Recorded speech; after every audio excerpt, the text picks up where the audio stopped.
ఉప ముఖ్యమంత్రి వర్యులు బట్టి విక్రమార్క గారికి, సహచర మంత్రివర్యులు ఉత్తమ్ కుమార్ రెడ్డి గారికి, తుమ్మల నాగేశ్వరరావు గారికి, ప్రింట్ అండ్ ఎలక్ట్రానిక్ మీడియా మిత్రులందరికీ హృదయపూర్వక నమస్కారం. రేపు 75వ గణతంత్ర దినోత్సవ సందర్భంగా గౌరవ ముఖ్యమంత్రి గారు, ఉప ముఖ్యమంత్రి గారు మేమంతా గతంలోనే చెప్పిన విధంగా రాష్ట్ర ఆర్థిక పరిస్థితి బాగలేకపోయినా ఇచ్చిన మాట ప్రకారం మన ఇందిరమ్మ ప్రభుత్వంలో తూచా తప్పకుండా చిత్తశుద్ధితో ఇది ప్రజల ప్రభుత్వం, పేదోడి ప్రభుత్వం అనే విధంగా సంక్షేమ కార్యక్రమాలని చెయ్యాలి అని దృఢ సంకల్పంతో తల తాకట్టు పెట్టైనా పేదవాడికి అండగా ఉండాలి, రైతన్నకి అండగా ఉండాలని మన ప్రభుత్వం ఈ 26వ తారీఖు నాడు పెద్దలు చెప్పినట్లు ప్రతి మండలంలో ఒక గ్రామాన్ని తీసుకొని ఈ 4 స్కీములు అర్హులైన ప్రతి వాళ్ళకి ఇవ్వాలి అనేది నిర్ణయించడం జరిగింది. ప్రధానంగా అందరికీ 26వ తారీఖు రేపే ఇవ్వాలని అనుకున్నాం. కానీ గ్రామ సభల్లో ఈ ప్రభుత్వం ప్రజల ముందే ప్రతి అంశాన్ని మొదటి నుంచి అన్ని కార్యక్రమాలని ప్రజలలో చర్చించిన తర్వాతే చేసే అలవాటు ఉన్న మన ఇందిరమ్మ ప్రభుత్వంలో ప్రజల మధ్యకు గ్రామ సభలు పెట్టి ప్రతి అంశాన్ని చర్చించి నిన్న వచ్చిన గ్రామ సభలో వచ్చిన అప్లికేషన్లు కానీ ఈరోజు వచ్చే అప్లికేషన్లు కానీ వీటన్నిటినీ ఇందాక పెద్దలు బట్టి గారు చెప్పినట్లు క్రోడీకరించుకొని అర్హులైన ప్రతి వాళ్ళకి రేపు మోడల్గా ప్రతి మండలంలో ఒక గ్రామంలో ఈ 4 స్కీములు ఇస్తున్నాం. అంటే గ్రామ సభలు జరిగినప్పుడు ఏవైతే కావాలని కొంతమంది, కావాలని కొన్ని రాజకీయ పార్టీలు ఉద్దేశపూర్వకంగా మనసులో దురుద్దేశాన్ని పెట్టుకొని ఈ ప్రభుత్వాన్ని ఏదో రకంగా బదనాము చేయాలనే తాపత్రయంతో అనేక కుట్రాలు పన్నిన ప్రజల మనసులో ఏదైతే ఉందో, ప్రజలు ఏది కోరుకుంటున్నారో అది చేయాలనే చిత్తశుద్ధితో ఈ ప్రభుత్వం చివరి అప్లికేషన్ వరకు అర్హులుంటే ఇచ్చే విధంగా లాంఛనంగా రేపు ప్రారంభించగలుగుతున్నాం. మిగతావి మొత్తము రేపే చేయాలనుకున్నాం.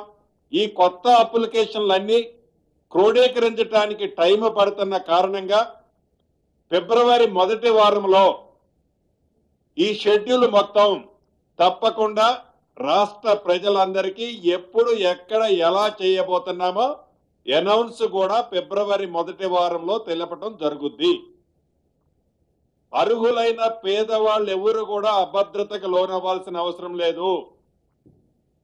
ఏవైతే ప్రధాన ప్రతిపక్షమని చెప్పుకుంటున్న పార్టీలు వారు 10 సంవత్సరాల్లో పరిపాలించినప్పుడు రైతులకి ఉరేస్తే ఉరే అన్న ఆ ప్రభుత్వం ఇయ్యాలేదో రైతు కమిటీలను పెట్టడం, కల్లాల బాటను పడితే మా ఉత్తమ్ కుమార్ రెడ్డి గారు, తుమ్మల నాగేశ్వరరావు గారు ఎక్కడా ఒక్క గింజ కూడా మిస్ కాకుండా ధాన్యాన్ని బోనస్ ఇచ్చి ఎంత చిత్తశుద్ధితో కొన్నామో ఈ రాబోయే ఈ స్కీమ్స్ కూడా వారు ఎంత కింద మీద పడ్డా ఈ ప్రభుత్వానికి ఒక చిత్తశుద్ధి ఉంది. కాబట్టి ఈ 4 కార్యక్రమాలే కాదు, భగవంతుడి దీవెనలతో ఈ మన ఇందిరమ్మ ప్రభుత్వంలో ప్రతి కార్యక్రమాన్ని చిత్తశుద్ధితో చేయటం జరుగుద్ది. ముఖ్యంగా నా శాఖకు సంబంధించిన ఇందిరమ్మ ఇళ్ళు, ఈ ఇందిరమ్మ ఇళ్ళ కార్యక్రమంలో ఎన్ని అవాంతరాలు ఎదురైనా ఎక్కడ పైరవీలకి అవినీతికి స్థానం లేకుండా పూరెస్ట్ ఆఫ్ ది పూర్ అంటే పేదవాళ్ళలో బహుపేదవాళ్ళనే ఐడెంటిఫై చేసి రేపు మోడల్గా ప్రతి మండలానికి సుమారు రాష్ట్రంలో 606 మండలాలు ఉన్నాయి. హైదరాబాద్ పరిధిలోని మిగతా 16 మండలాలు తీసేస్తే ఈ 606 మండలాల్లో ప్రతి గ్రామంలో అర్హులైన ప్రతి ఒక్కళ్ళకి ఈ 4 స్కీములు ఇచ్చే దాంట్లో భాగంగా ఇందిరమ్మ ఇళ్ల కార్యక్రమాన్ని కూడా ఇవ్వబోతున్నాం. ఇది నిరంతరము జరిగే ప్రక్రియ. ఏదో ఒక్కసారి ఇచ్చి గత ప్రభుత్వంలో లాగా అక్కడ ఒకటి ఇచ్చేసి తూచనే ప్రభుత్వం కాదు. ఇది మాట ఇస్తే తప్పే ప్రభుత్వం కాదు. ఆర్థికంగా ఎన్ని ఇబ్బందులున్నా రాత్రి పగళ్ళు మన ఫైనాన్స్ మంత్రి వర్యులు పరిపరి విధాలు ఆలోచించి చెప్పిన ప్రతి మాటని పేదోడికి అందించాలనే తాపత్రయంతో ఈ ప్రభుత్వం పనిచేస్తుందనేది ఒక్కసారి ప్రతిపక్షాలు మంచిని ఒప్పుకోలేకపోతే మంచిది, కానీ మంచిదాన్ని చెడుగా చిత్రీకరించి వాళ్ళు మరింత పలసన కావద్దని కూడా ఈ వేదిక మీద నుంచి వారికి సూచిస్తున్నాను. ఇందిరమ్మ ఇళ్ల విషయంలో కూడా నిన్న అప్లికేషన్ ఇచ్చిన వాళ్ళు ఈ పొద్దు అప్లికేషన్ ఇచ్చే వాళ్ళని కూడా అర్హులై ఉంటే రేపొచ్చే లిస్టులో తప్పకుండా వారి పేరు చేర్చబడుతుంది, ఇవ్వబడుతుంది. అర్హులు కాకపోతే ఏ కారణం చేతైనా పొరపాట్లో అర్హులు కాని వాళ్ళకి ఇందిరమ్మ ఇల్లు ఇస్తే అర్హులు కాదని తేలితే అట్టి దాన్ని క్యాన్సిల్ చేసే దాంట్లో కూడా ఈ ప్రభుత్వం వెనకడుగు వేయదు. రాష్ట్ర వ్యాప్తంగా ఉన్న మీడియా మిత్రులను కూడా రిక్వెస్ట్ చేస్తున్నాం, అర్హులు కాని వాళ్ళుంటే ఈ ప్రభుత్వం దృష్టికి మీరు తీసుకురావాల్సిన అవసరం ఉంది. ఎందుకంటే మీరు కూడా ఈ ప్రభుత్వంలో భాగస్వాములు.